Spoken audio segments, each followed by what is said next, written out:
ખાતા કોને મળશે, ભાજપ કયા ખાતાઓ જાળવી રાખશે અને ઘટક દળોની અંદર કયા નેતાઓને કયા ખાતા મળશે, આ તમામને લઈને અનેક સંભાવનાઓ અને ચર્ચાઓ તેજ થઈ છે। વધુ વિગતે વાત કરવા માટે જોડાઈ રહ્યા છે TV9 સંવાદદાતા કિંજલ। આખરે શપથ પૂરી થઈ અને મહત્વપૂર્ણ જે ચહેરાઓ હતા તેમણે શપથ ગ્રહણ પણ કરી લીધા છે, જેમાં ઘટક દળોના ચહેરા પણ ખૂબ જ મહત્વપૂર્ણ છે। પણ હવે ભાજપના એ નેતાઓ કે જેમની પાસે ઓલરેડી ખાતા હતા, શું એ ખાતાઓ જાળવી રાખશે અને ઘટક દળોમાં આખરે કયા ખાતાઓ વહેંચાઈ શકે છે, શું ચર્ચા ત્યાં અત્યારે જોવા મળી રહી છે? કિંજલ।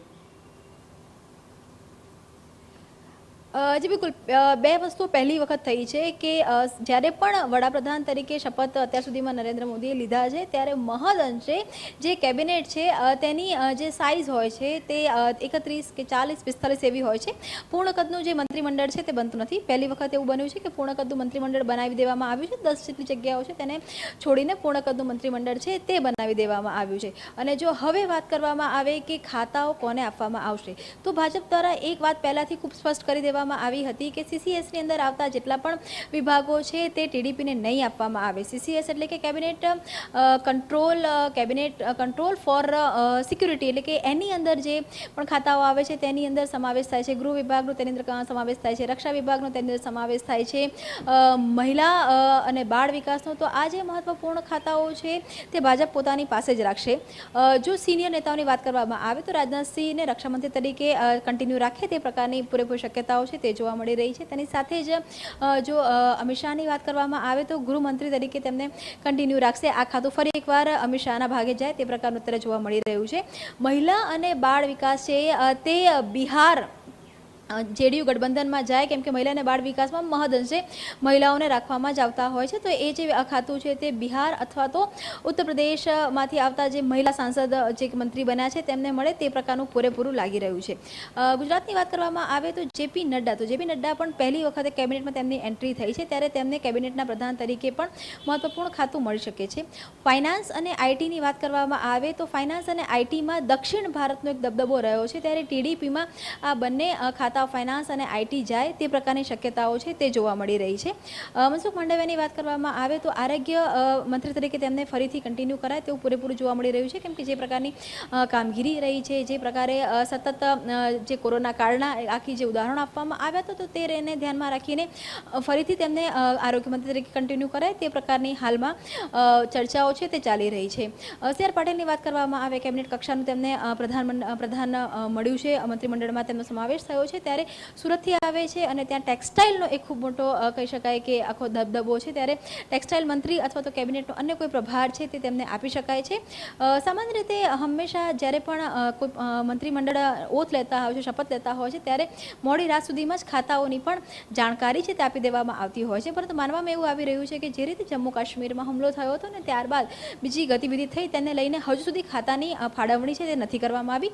આજે 5 વાગે કેબિનેટની બેઠક દિલ્હી ખાતે યોજાશે, તો કેબિનેટની બેઠક પહેલા આ ખાતાઓ છે તેની ફાળવણી થઈ શકે છે।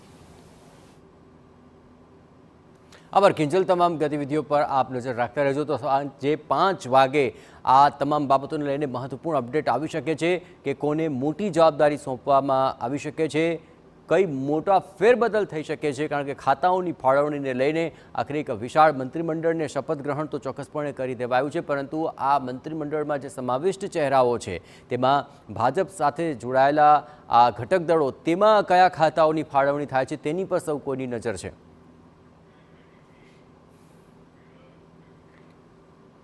સતત ત્રીજી વખત મોદીએ લીધા છે વડાપ્રધાન પદના શપથ। જવાહરલાલ નહેરુ બાદ ત્રીજી વાર શપથ લેનારા બીજા PM બની ચૂક્યા છે મોદીની ટીમમાં શાહ, ગડકરી, નડ્ડા, શિવરાજસિંહ સહિત 30 કેબિનેટ મંત્રીઓ છે। આ ઉપરાંત 36 જેટલા રાજ્યમંત્રી અને 5 જેટલા સ્વતંત્ર હવાલા પ્રધાન છે। મોદી સરકાર 3.0માં યુવા અને અનુભવી ચહેરાઓને મળ્યું છે સ્થાન। મોદી સરકારના મંત્રીમંડળમાં જોવા મળ્યું છે જાતિગત સમીકરણ, જ્યાં જાતિગત સમીકરણ આધારિત 31 કેબિનેટ પ્રધાનોનો સમાવેશ કરી દેવાયો છે। સૌથી વધુ બ્રાહ્મણ સમાજના 6 અને 3 દલિત ઠાકુર સમાજના પ્રધાન બનાવાયા છે।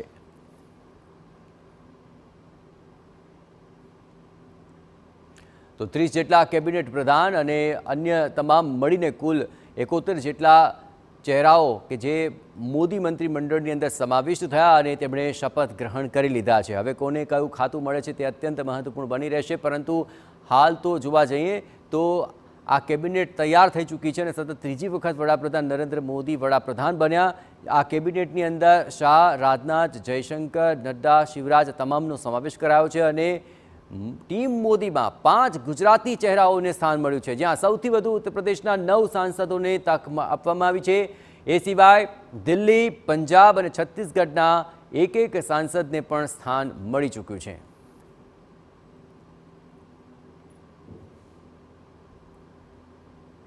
હવે મોદીની યુવા બ્રિગેડ ઉપર નજર કરીએ. મંત્રીમંડળમાં અનુભવી યુવાઓને પણ સ્થાન મળ્યું છે. મોદી સાથે 71 જેટલા મંત્રીઓએ શપથ ગ્રહણ કર્યા. આ મંત્રીમંડળમાં 24 રાજ્યોના સાંસદોનો થયો છે સમાવેશ અને મોદી સરકારમાં 30 જેટલા કેબિનેટ પ્રધાનોએ પણ શપથ ગ્રહણ કર્યા છે. એ ઉપરાંત 36 રાજ્યમંત્રી અને 5ને રાજ્યકક્ષાનો સ્વતંત્ર હવાલો સોંપવામાં આવ્યો છે. એ સિવાય 18 જેટલા વરિષ્ઠ મંત્રીઓને પુનઃ મંત્રીમંડળની અંદર સ્થાન મળી ચૂક્યું છે. 43 મંત્રીઓ 3 ટર્મ કે તેથી વધુ ટર્મવાળા સાંસદ છે. એ સિવાય 39 મંત્રીઓ અગાઉ કેન્દ્રમાં પ્રધાન રહી ચૂક્યા છે. આવો મંત્રીમંડળની અંદર 10 જેટલા દલિત અને 5 આદિવાસી સાંસદોનો પણ સમાવેશ કરવામાં આવ્યો છે. પછાત વર્ગના 27 જેટલા મંત્રીઓનો સમાવેશ કરવામાં આવ્યો છે. આ તમામ મંત્રીમંડળની જે ખાસ બાબતો છે તે આપની સમક્ષ મૂકી રહ્યા છીએ અને આ ઉપરાંત જાતિગત સમીકરણ પણ આ મંત્રીમંડળનો અંદર જોવા મળી રહ્યું છે, કારણ કે જાતિગત સમીકરણ આધારિત 31 જેટલા કેબિનેટ પ્રધાનોનો સમાવેશ થયો છે, જેમાં 6 બ્રાહ્મણ, 3 દલિત અને 3 ઠાકુર સમાજના પ્રધાન છે.